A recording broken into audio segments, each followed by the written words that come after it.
আমার এই বাচ্চাদের জন্য আমার খাবার এই প্রতিদিন হয়। আগে আরও বেশি হতো, বেশি যেহেতু এই রাস্তা এখন হয়ে পুরো আটকা পড়ে গেছে, রাস্তা পার হয়ে বাচ্চারা এই পারে আসতো। অনেক বাচ্চা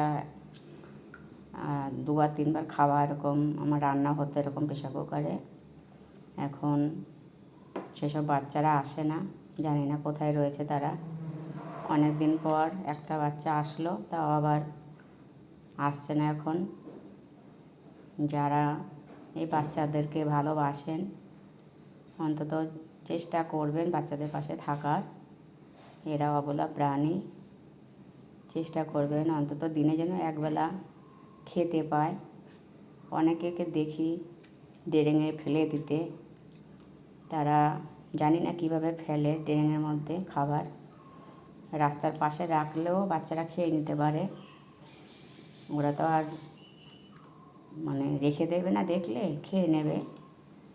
তাই বলছি বাচ্চাদেরকে অন্তত যেন কোনো বাচ্চা না খেয়ে থাকতে না হয়।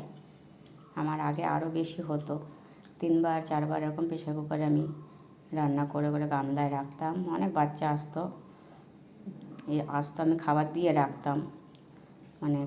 কোনো বাচ্চার উদ্দেশ্য করে রেখে দিতাম না, রেখে দিতাম শেষ হয়ে যেত, আবার রেখে দিতাম, কখন কোন বাচ্চা এসে খেয়ে যেত সেটা আমি দেখতাম না। 3বার 4বার আমার এমন প্রেশার কুকারে রান্না হতো। যাই হোক, সবাই চেষ্টা করবেন অন্তত বাচ্চাদেরকে এক মুঠ করে হলেও যেন তারা খেতে পায় দিনে। এরা খুব ভালো ভাষা বোঝে, যেটা মানুষ বোঝে না। আমি বাচ্চাদেরকে খুব ভালোবাসি, আমার প্রাণের বাচ্চারা। আমার 2টো বাচ্চা এরকম ওই গৃহশিক্ষক খেয়ে ফেললো, যাকে বলে একদম শেষ করে দিল। এরা ভালোবাসা বোঝে, যেটা মানুষ বোঝে না। এদের একবেলা খেতে দিলে এরা সারা জীবন মনে রাখবে। চেষ্টা করবেন অন্তত এই বাচ্চাদের পাশে থাকার। ধন্যবাদ।